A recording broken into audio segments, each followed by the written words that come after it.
Hi friends, welcome to my channel. ఈరోజు వీడియోలో మిరపకాయ బజ్జీలు ఎలా చేయాలో చూపించబోతున్నాను.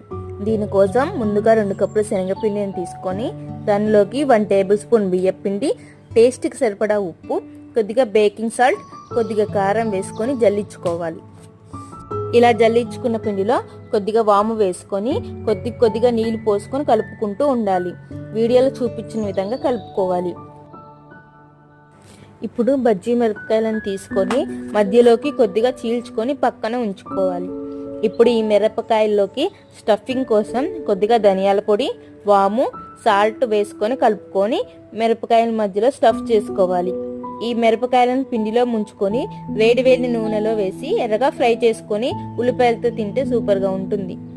ఈ వీడియో మీకు నచ్చినట్లయితే లైక్ చేయండి, షేర్ చేయండి, కామెంట్ చేయండి. అలాగే నా ఛానల్ని సబ్స్క్రైబ్ చేసుకోండి.